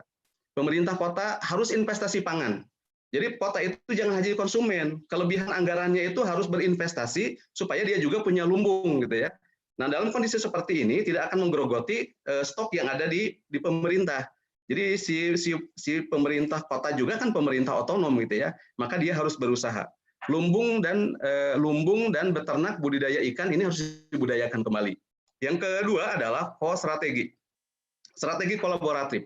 Konvergensi solusi untuk pelaku pertanian dan konsumen harus mengkolaborasikan pendekatan dari bawah dan dari atas. Ini pendekatan formal. Mengkolaborasikan media, metode, dan strategi. Nah, yang tadi yang berhasil di Kanada misalnya atau di New Zealand, adaptasi, proteksi, advokasi, coping, dan mitigasi disatukan. Kemudian kolaborasi di networking, jejaring, petakan segala kemungkinan risiko, termasuk ancaman matinya energi massal, terhentinya teknologi dan pasokan air, siapkan co-creation dan co-networking, ini penggabungan tacit dengan eksplisit, baik kelembagaan sosek ya, teknologi maupun lingkungannya. Kemudian co-extension, di luar sudah berjalan. Co-extension itu penyuluhan yang berbasis komunitas virtual gitu ya. Idealnya komunitas ini koperasi dan layanan informasi formal, posluh misalnya, di sentra produksi berperan dalam layanan atau bisnis disruptif, berbasis aplikasi, dan tertautkan dengan jejaring komunitas yang lebih luas, sehingga aspek bisnisnya itu tidak dipegang oleh mereka-mereka yang sekarang mengendalikan startup agribisnis. Ya. Kemudian selanjutnya adalah co-institution. Ini model disruptif, berbagi dan berkolaborasi berbasis komunitas. Ini yang fisikal, contoh misalnya pusat inkubator desa. Nah, ICOPIN kan terkenal dengan pusat inkubatornya. Di Cina itu satu desa, satu Rural Innovation Center. Ketuanya doktor lagi gitu ya. Nah ini mungkin bisa dikembangkan di pedesaan. Ini akan menjadi tempat untuk berbagi dan berkolaborasi. Sejatinya itu identik dengan model triple dan pentahelix ya. Namun jejaringnya dan ruangnya harus diperluas karena memang butuh jaringan. Nah ini kita harus menghadirkan teknotalent. Kemudian, yang terakhir, Pak Eri, saya mempersiapkan hanya 7 slide, khawatir disesuaikan dengan kultum, 7 menit ya.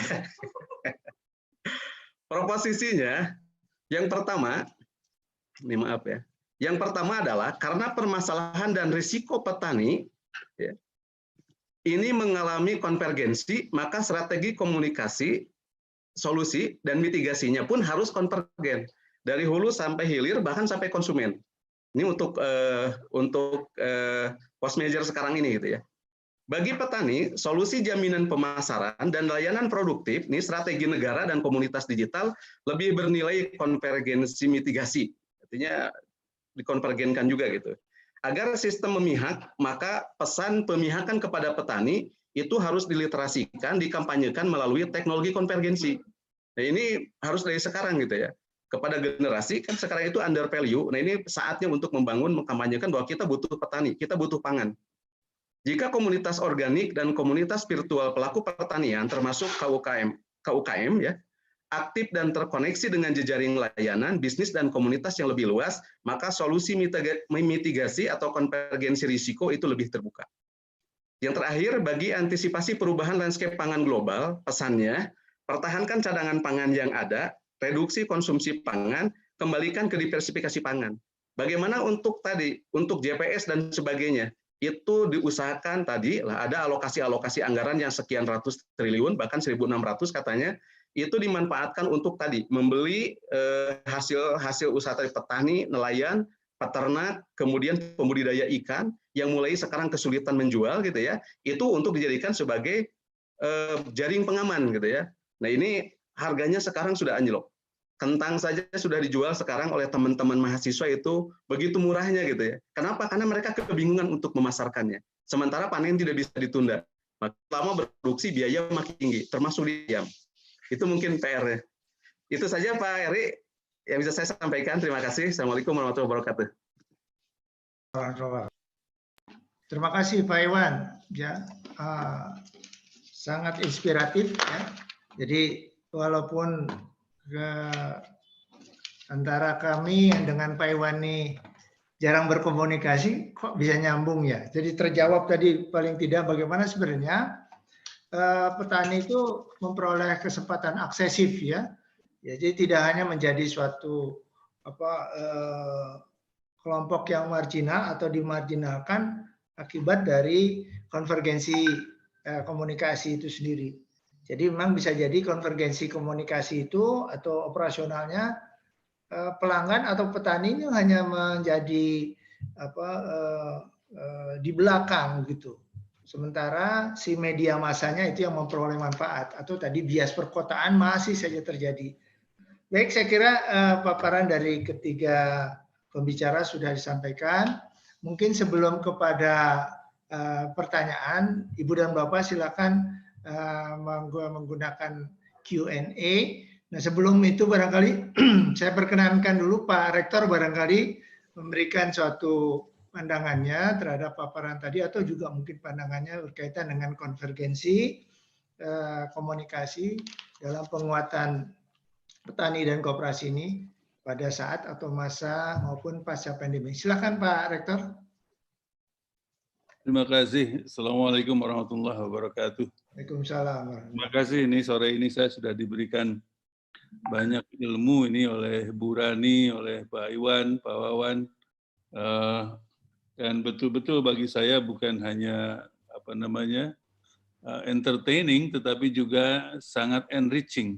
Saya mungkin tidak bisa mengabsorb semuanya dari yang disampaikan, tetapi dari yang disampaikan itu kelihatannya agenda kita ke depan besar sekali, banyak sekali hal yang harus dikerjakan. Apalagi kalau mengingat sekarang kelihatannya konvergensi strategi komunikasi, konvergensi solusi yang dikemukakan oleh Pak Iwan tadi mendapatkan momentumnya karena di zaman COVID ini ada konvergensi antara sebab dengan akibat. Sebab dengan akibat itu dekat sekali jaraknya, tidak ada lagi distance, bahkan kita sebabnya sedang sedang dihantam oleh COVID, akibatnya sudah langsung terasa oleh masyarakat kita sekarang.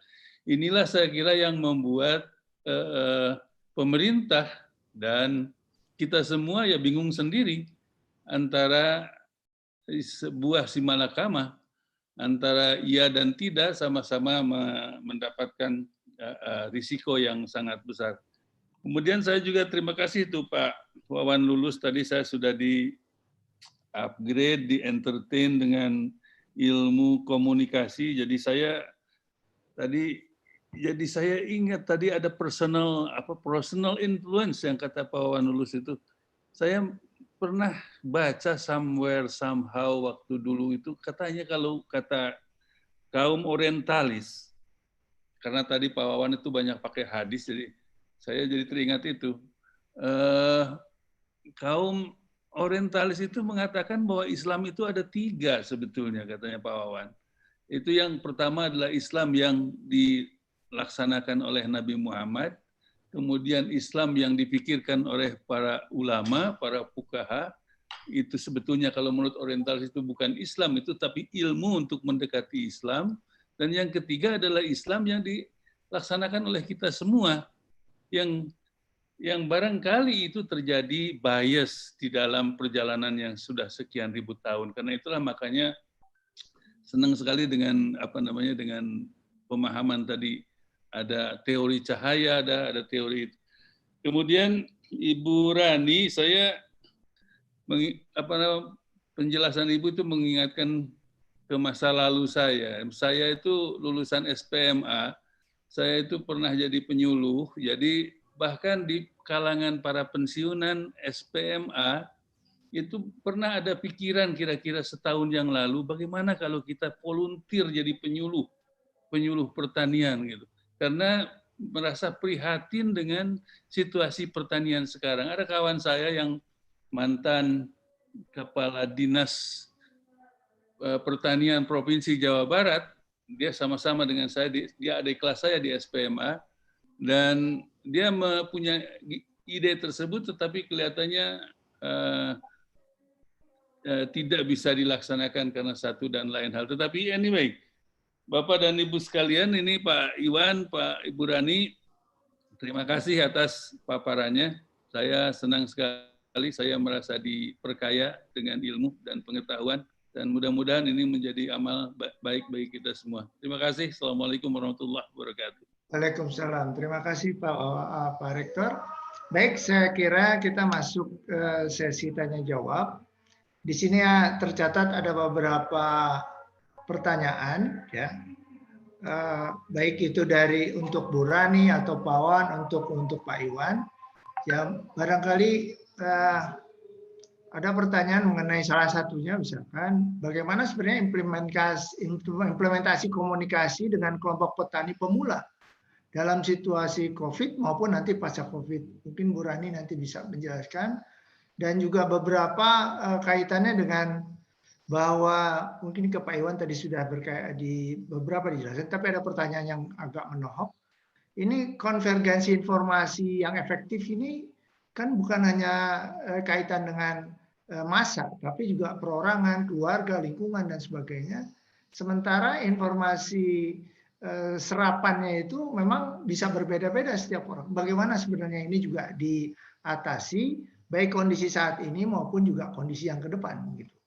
Nah, ini pertanyaan ini termasuk juga bagaimana sebenarnya strategi komunikasi ya yang dilakukan. Apakah kalau bahasa Sunda itu yang penting kahartos kahartos diterima dan dipahami, gitu. Nah, ini bagaimana sebenarnya adanya media komunikasi yang virtual itu satu sisi memberi manfaat, tapi di sisi lain juga bisa menjadi suatu leakage atau menjadi suatu pengurasan terhadap petani itu sendiri atau ekonomi pedesaan. Baik, saya kira Bapak-Bapak dan Ibu para pembicara sudah melihat pertanyaan-pertanyaan yang ada 4 pertanyaan yang masuk. Silakan, barangkali kita mulai dulu dari yang perempuan dulu, barangkali Bu Teherani, silakan. Waktu kita terbatas, silakan. Ya, baik, terima kasih. Kalau saya melihatnya, kalau untuk yang pemula, barangkali tidak usah terlalu mendetil, karena biasanya mereka membutuhkan tahapannya awareness, gitu. Jadi pada masa COVID, ya barangkali lebih banyak pada informasi-informasi yang sifatnya bagaimana penanganan COVID yang sederhana. Karena kalau pemula itu tidak bisa lagi diajak lebih jauh sebelum dia merasakan sendiri. Jadi kalau kita menggunakan teori adopsi kan begitu ya, barangkali Kang Iwan, Kang Wawan juga yang biasa bergelut dengan teori adopsi ya. Mari kita yang ringan dan yang mudah, yang lucu saja gitu untuk yang pemula barangkali begitu. Termasuk juga untuk pasca COVID. Kalau pasca COVID terutama adalah bagaimana mereka mendapatkan manfaat.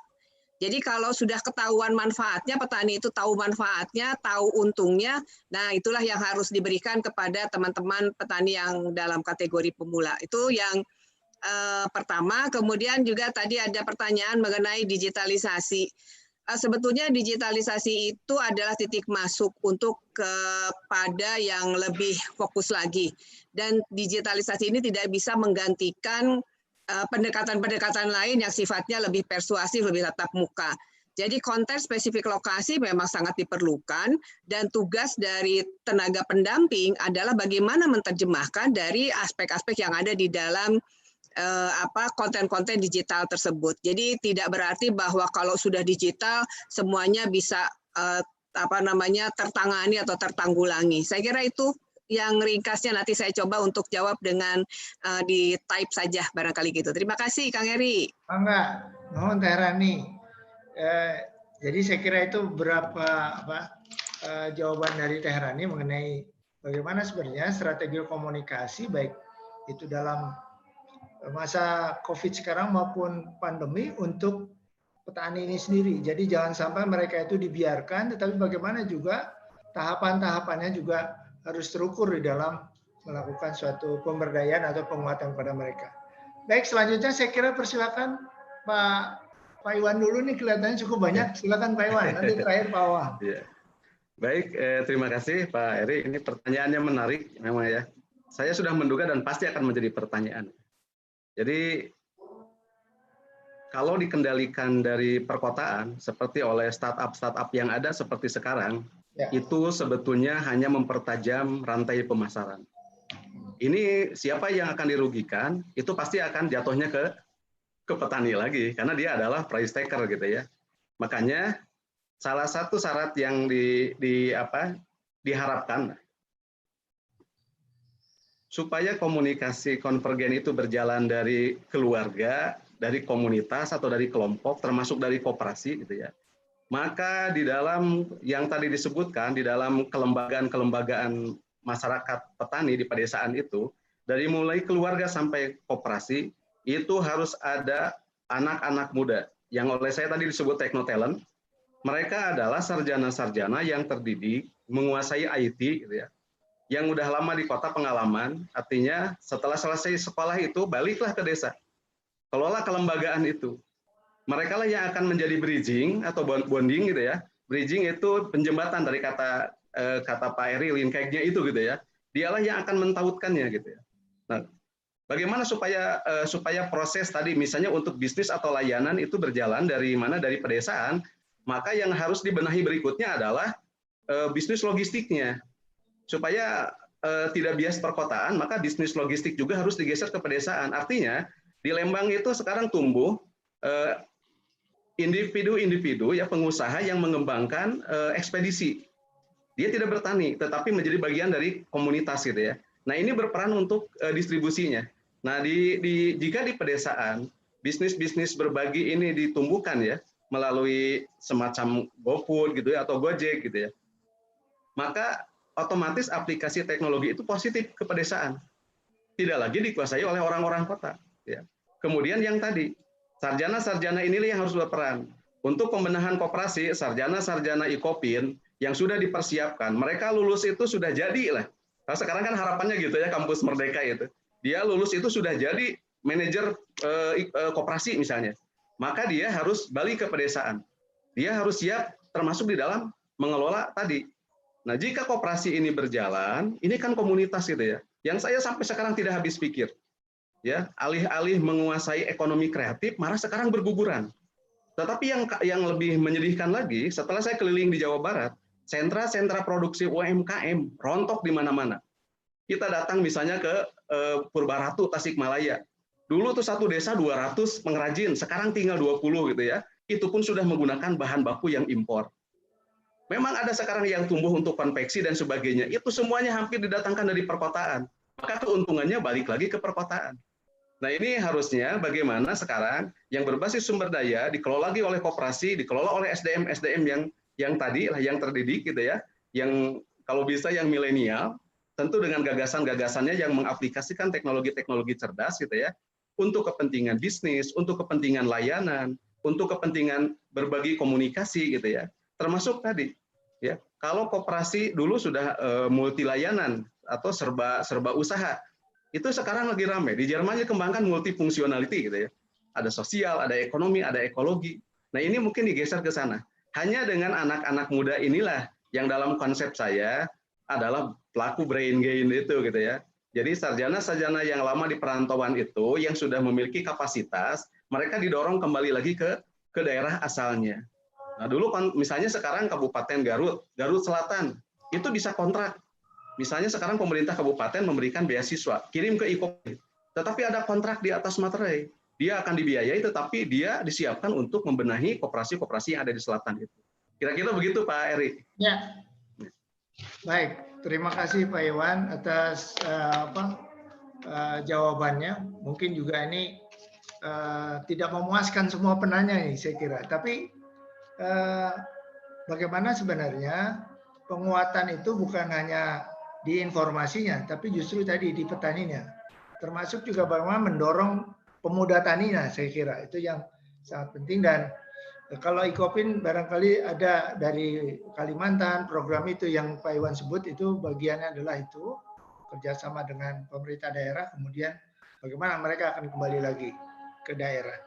Baik, yang berikutnya silakan Pak Wawan, waktunya kita walaupun ini menjelang buka puasa begitu ya. Pak Wawan masih punya waktu 7 menit barangkali atau 5 menit untuk memberikan jawaban dan pandangan termasuk dari yang Pak Rektor tadi. Silakan. Baik, terima kasih Pak Eri, juga untuk Pak Rektor. Saya tadi belum sempat menyapa Bapak.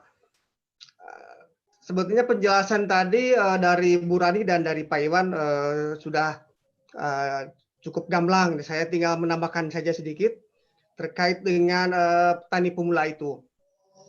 Jadi saya tambahkan bahwa memang betul petani pemula itu kalau dalam bahasa Bu Rani dia masih dalam tahap awareness. Jadi mereka itu masih dalam tahap mencari-cari konfirmasi informasi yang menguatkan mereka. Mereka dalam kondisi melihat-lihat gitu. Lihat-lihat keuntungan relatifnya apa. Kalau dalam bahasa PRI tadi ada mereka tuh ingin informasi yang kahartos dan karawas. Kahartos itu yang bisa dipahami dan karawas itu yang bisa dirasakan manfaatnya apa. Nah, dalam hal inilah mereka membutuhkan penguatan informasi. Itu yang dalam konteks bahasan kita hari ini adalah komunikasi yang konvergen, dan komunikasi yang menguatkan mereka sehingga mereka menjadi yakin, menjadi confirm dengan keputusannya itu. Nah, dalam hal ini dikaitkan dengan pandangan Pak Iwan dan Ibu Rani, saya setuju mereka itu jangan berkelompok sendiri sebagai petani pemula. Mereka harus berkelompok dalam kelompok yang lebih besar, dalam komunitas yang lebih besar, sehingga mereka bisa merasa informasi lebih kuat. Dan saya setuju dengan Pak Iwan, kelompok yang lebih besar itu adalah yang pasti adalah koperasi. Sehingga dalam koperasi itu mereka dapat manfaat yang namanya economies of skill bukan scale, skill. Jadi ada keahlian-keahlian yang dari kelompok lain yang lebih maju bisa di-sharing dengan kelompok tani pemula itu. Jadi kelompok tani pemula yang belum punya pengalaman di dalam teknologi, belum punya pengalaman di dalam bisnis, dan belum punya pengalaman di dalam marketing, dia bisa sharing dengan kelompok tani atau tokoh-tokoh tani yang lebih lanjut dalam koperasi itu. Itu pandangan saya Pak Eri terkait dengan komunikasi yang dikaitkan dengan kondisi petani pemula, perlu penguatan informasi itu. Saya kira itu Pak Eri, terima kasih. Baik, terima kasih Pak Wawan. Nah ini masih ada waktu, mungkin ini agak ke Pak Iwan dan Bu Rani nih. Ada pertanyaan yang cukup menarik ya. Sebenarnya bagaimana sebenarnya petani kita sudah tua, sementara kita ini petani-petani muda kita ini terlambat untuk muncul gitu. Apa yang solusi yang jangka pendek ya yang harus kita lakukan, terutama nanti pasca pandemi ini selesai. Jadi apa yang harus kita lakukan? Memunculkan milenial farmer, gitu ya. Kemudian juga nanti farmingnya untuk farmer, ya. Jadi pertanian untuk petani, tidak dieksploitasi. Nah, pertanyaan yang pertama mungkin masih ada waktu, Pak Iwan dan Bu Rani sampaikan. Kemudian juga mungkin konteks konvergensi. Ini ada pertanyaan tahapannya apakah di input atau di dalam proses awal atau pada saat stage proses konvergensi itu sendiri terjadi. Tadi saya kira Pak Iwan sudah jelaskan dari koliterasi, strategi dan sebagainya sampai akhir. Jadi semua itu konvergensi pasti terjadi. Tapi di pertanyaan ini muncul dari para peserta, saya kira perlu dijawab ya. Bagaimana programnya juga dari pemerintah supaya konvergensi komunikasi juga memang mencapai sesuatu yang efektif. Silakan, barangkali masih ada waktu 5 menit berdua untuk berbagi menjawabnya. Silakan Pak Iwan dengan Bu Rani. Ya, mangga saha heula abdi heula itu. Ya, mangga. Oh, mangga. Ya, kalau saya melihatnya saatnya sekarang petani muda, anak muda ini maju untuk berperan. Dan sebetulnya kalau dengan adanya pandemi COVID, maka kembali lagi tadi Pak Iwan juga sudah menyampaikan bahwa kita bicara komunitas. Justru komunitas-komunitas anak muda ini mari kita tantang juga bersama untuk mau berperan dalam menyediakan pangan.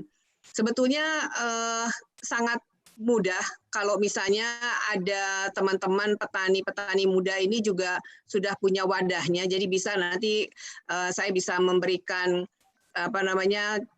alamat ataupun kelompok-kelompok petani-petani muda yang sebetulnya mereka sendiri juga sebenarnya tidak mau banyak dibantu oleh pemerintah karena gengsi ataupun mereka menganggap bahwa itu bukan hak mereka. Jadi ada beberapa komunitas-komunitas petani muda yang justru mereka membangun kemandirian dan ternyata justru mereka tidak besar juga, mereka hanya bergerak di kabupaten, kecamatan malah, tetapi mereka menjadi penyedia pangan di wilayah. Jadi pada saat mereka menjual beras seperti itu dan ini bisa dilakukan.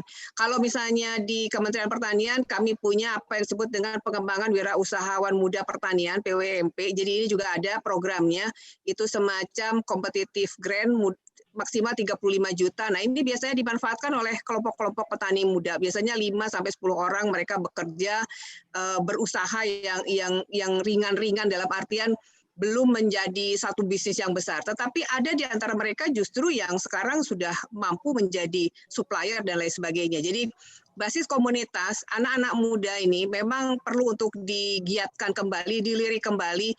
Kesalahan kami barangkali di Kementerian Pertanian selalu lupa menggarap yang di luar dari yang biasa mainstreamingnya inilah. Mainstreamnya kelompok tani, kelompok-kelompok seperti itu. Nah, justru sekarang kita kembali lagi mencari yang out of the box. Ya, ini barangkali itu untuk tanggapan dari saya. Terima kasih. Baik, terima kasih Teh Rani. Mungkin nanti yang tertulisnya bisa disampaikan. Ya. Baik, silakan Pak Iwan. Jadi menyampaikan pandangannya, jawabannya. Silakan Pak Iwan. Terima kasih Pak Eri. Ini menarik sekali gitu ya. Bagaimana meregenerasi petani-petani yang tua ini, terutama di zona ekosistem lahan sawah dan zona ekosistem lahan kering. Kalau di dataran tinggi itu sudah terjadi regenerasi, karena di sana itu dominan muda gitu ya. Pertama berdaya tarik dataran tinggi itu.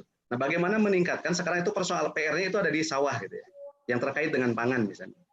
Itu yang harus dilakukan oleh kita adalah meningkatkan daya tarik bagi para pemuda. Karena di sawah itu paling jarang pemuda yang mau gitu ya. Nah, salah satu caranya adalah bagaimana mengaplikasikan teknologi cerdas ini. Bagaimana sekarang mesin-mesin penanam, mesin traktor, pengolah lahan gitu ya. Mesin-mesin itu dilengkapi dengan IoT misalnya. Sudah didigitasi lah. Maka dengan aplikasi-aplikasi itu akan menarik kepada generasi karena bertani itu tidak kotor. Ya, artinya daya tariknya dulu lah dengan teknologi. Saya yakin bagaimana seorang sarjana bisa tertarik menjadi tukang ojek ketika ada Grab, ketika ada Gojek gitu ya. Itu mahasiswa banyak. Artinya apa? Karena pakai seragam, kemudian pakai ID dan sebagainya.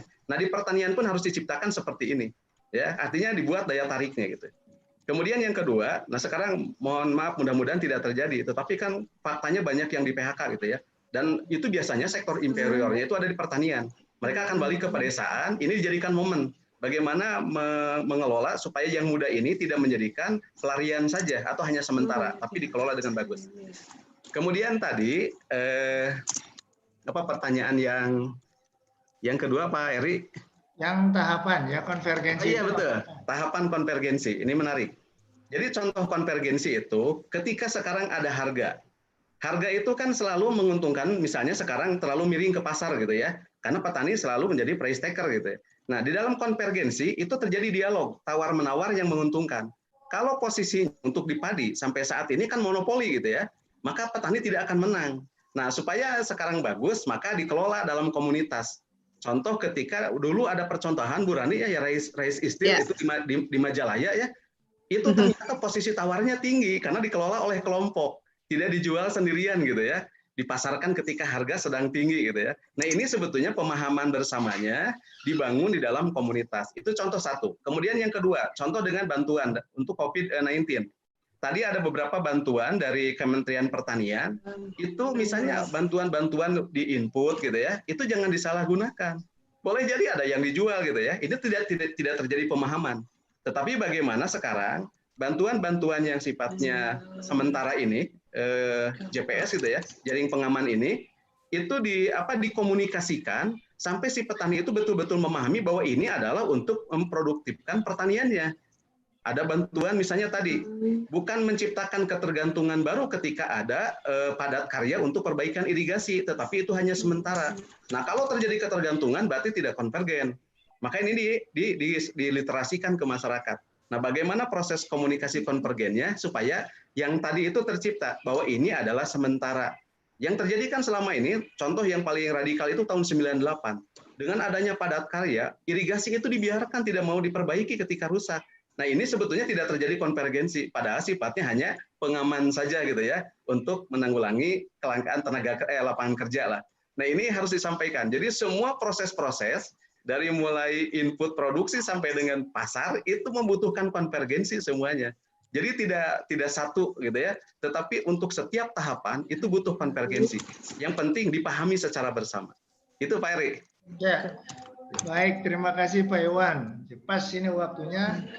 Dan saya kira dari semua pertanyaan ini masih ada yang belum terjawab, tapi waktu dan sebelumnya mungkin Pak Wan masih ada nih, 1 menit lah Pak Wan.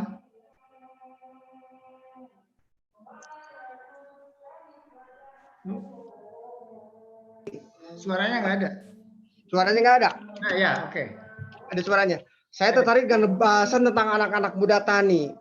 Jadi saya mengambil analog sekarang, misalkan sekarang anak-anak muda itu mulai bergeser, mulai menyukai menjadi entrepreneur, menjadi wirausaha.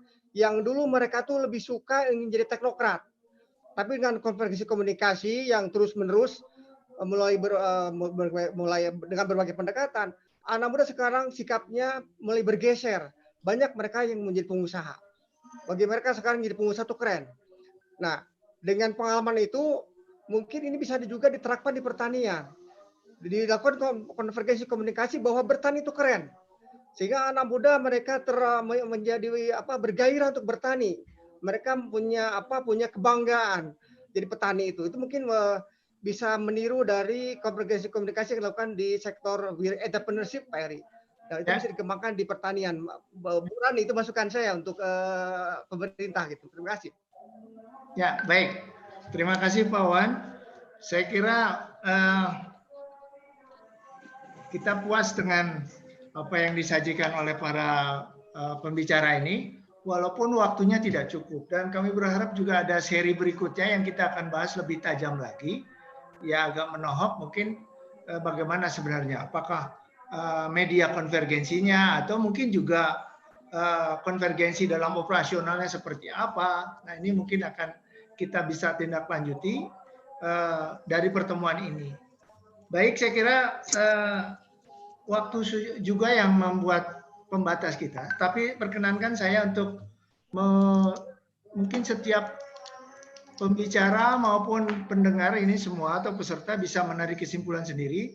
Tapi paling tidak di dalam kaitan dengan pertemuan kita hari ini, bahwa konvergensi komunikasi itu memang berkait dengan bagaimana cyber community. Nah, mau tidak mau bagaimana sebenarnya komunikasi yang terjadi harus direncanakan. Jadi kalau tidak direncanakan, ya artinya dia tidak bisa mengantisipasi apa yang akan terjadi, apa yang juga yang terjadi dengan resiko-resikonya. Sehingga solusi pun sebenarnya harus direncanakan.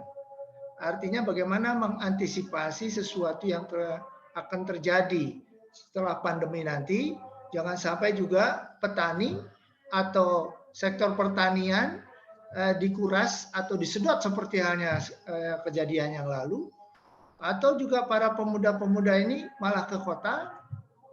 Akhirnya pertanian itu sendiri menimbulkan bukan hanya terjadinya sesuatu pindahnya tenaga kerja pertanian, tapi bisa jadi krisis pertanian, krisis pangan yang muncul.